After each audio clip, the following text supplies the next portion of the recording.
Alright, nandito na naman tayo mga kaibigan. Reaction video na naman tayo dito sa nagte-trending na balita ngayon na eto na nga. Na talaga namang mapapa-OMG ka. Eto na, Janet Napoles at dalawa pang akusado ay napawalang sala daw. Okay? Dito sa kanilang kaso. Eto na. Narito ang iba pang balitang tinutukan ng 24 Oras Weekend. Pinawalang sala ng Sandigan Bayan 2nd Division si Janet Napoles at dalawa pang akusado sa graft at malversation kaugnay sa Priority Development Assistance Fund o PDAP scam. Batay sa desisyon, bigo mapatunayan ng prosekusyon na sangkot si Napoles sa iligal na paglilipat ng 5 milyong pisong PDAP o pork barrel. Talaga naman, ang batas sa Pilipinas hindi na maintindihan. Ito mga kaibigan, kung napanood nyo before, long time ago, itong si Janet Napoles, ang balita talaga dito, kaya ito nakasuhan, ay dumugas ng kapirahan ng pork barrel ng mga senador. Pera ng Pilipinas, dinugas. Ngayon, napawalang sala na. Ulitin natin, take 2. 24 Oras Weekend. Pinawalang sala ng Sandigan Bayan. Ayan, pinawalang sala mga kaibigan ng Sandigan Bayan. Ang 2nd Division, si Janet Napoles at dalawa pang akusado sa graft at malversation kaugnay sa Priority Development Assistance Fund o PDAP scam.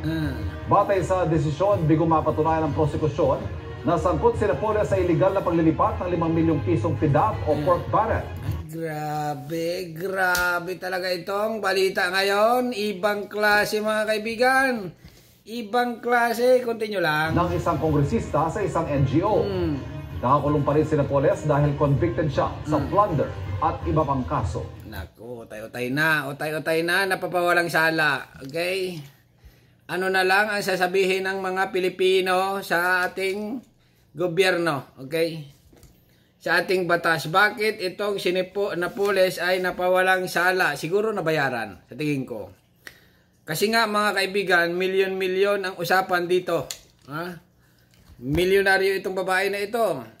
Ang pagkaalam ko dito, ano lang daw dito eh. Tinapos ito, high school lang yata o elementary.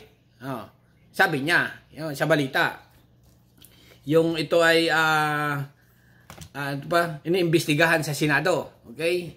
High school lang daw tinapos or elementary, parang ganon. Kaya lang, napakagaling mga kaibigan na dinugas ang pera ng bayan.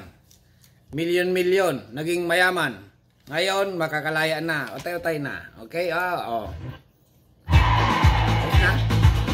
Ganon, tapos na pala.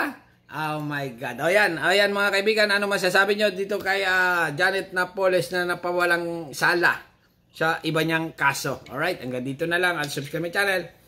Maikli lang ito. Comment and comment. Okay, subscribe. Thank you.